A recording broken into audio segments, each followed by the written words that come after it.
Senator Booker.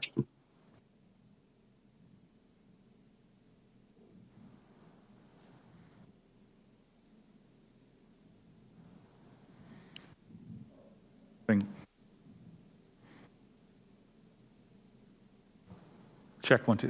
Got it. Thank you, sir. I think it would have been here long enough to get this to work. I still find myself concerned about the priorities of this committee, given that elections have already begun and we have a real urgent ongoing crisis. Director Comey, this committee has already spent a lot of time investigating an investigation that's already been investigated, and I'm pretty confident will continue to be investigated. It's been cleared by the Justice Department's Inspector General already, and I understand and honor the interest to continue with the investigation of the investigation.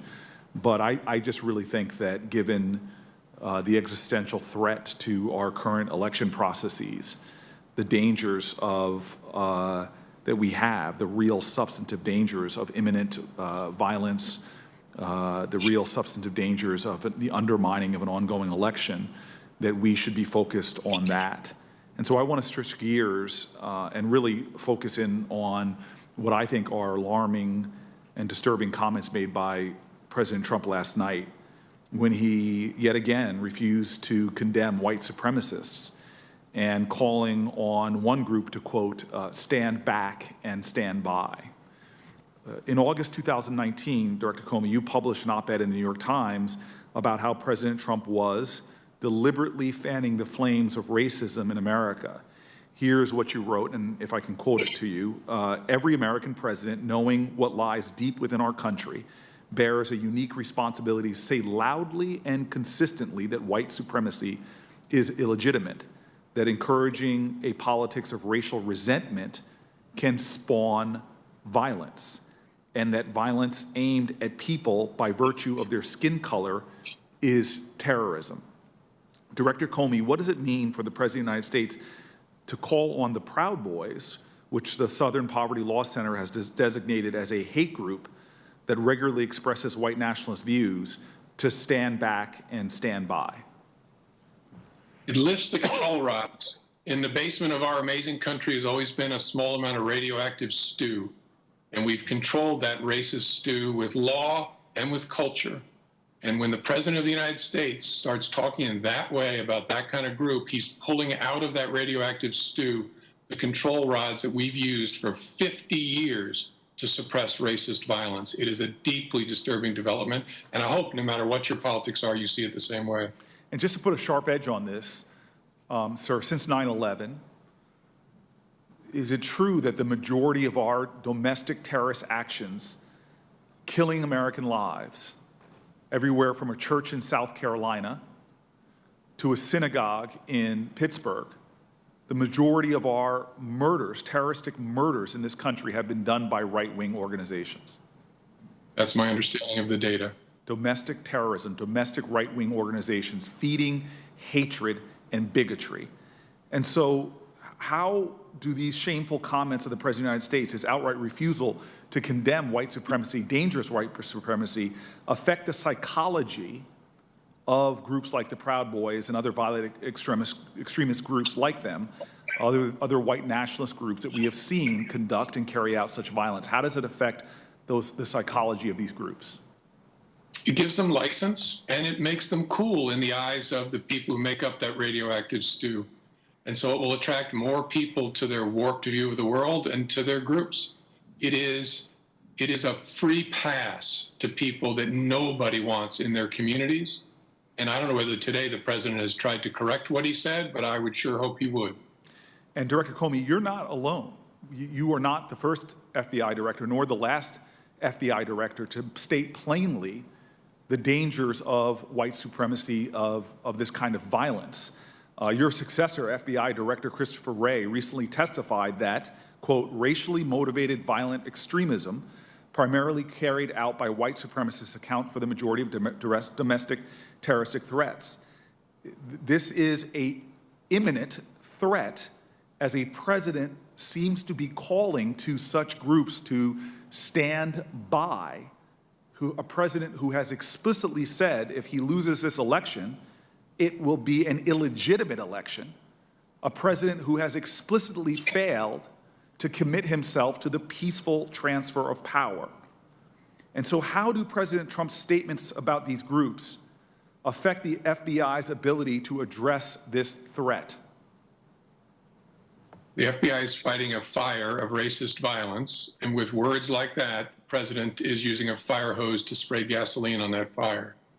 And maybe he misspoke. Maybe when he said stand down and stand by, he meant something else. I sure hope for the sake of our whole country, he'll say that today, what he really meant, and condemn these groups. But, sir, do you see the connection to the election that is ongoing right now and where we are less than 35 days away from that election?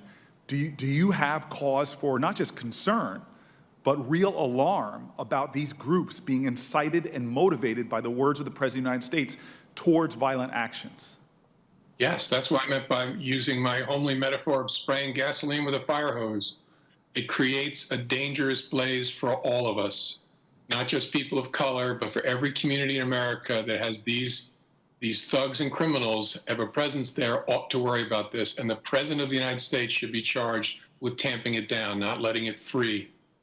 So here we are in the United States of America, where the current FBI director, where the past FBI director are both saying unequivocally that we are facing a threat of domestic terrorism, and clearly saying that the words of the President of the United States is not calming, is not unifying, is not bringing us together, is not condemning this, is actually inciting it, to use your words, that is spraying gasoline on the fires of hatred going into an election, where he is literally specifically talking to people and inviting them to potentially do things like show up at polling sites, to take action, to stand by. I don't understand how we don't see this as what it is, that we are on the verge of seeing a real threat to our fundamental democratic ideals and the smooth election processes to which have been, frankly, a hallmark of our country in our recent history. This is a dangerous moment in time. It is a frightening moment in time. And we know from what happened in San Antonio, Texas, and a number of other occasions, that people who are carrying out these actions are invoking the words of the President of the United States in their hateful, violent actions. This is a frightening time for America.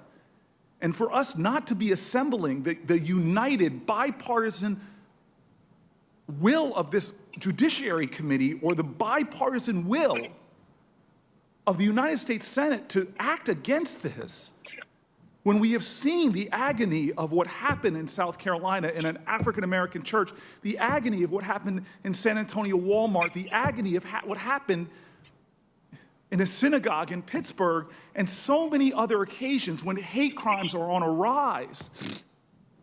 It is shameful that we are doing nothing. The only thing necessary for evil to be triumphant is for good people to do nothing.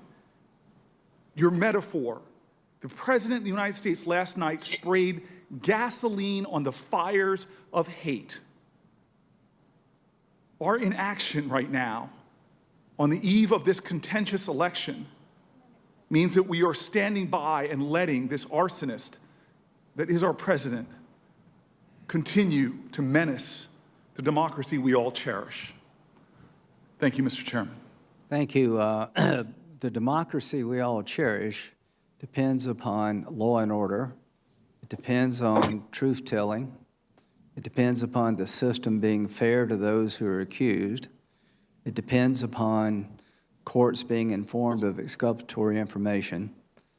That is what this hearing's about, and we will continue with these type hearings to get to the bottom of how this got so off the rails so it never happens again.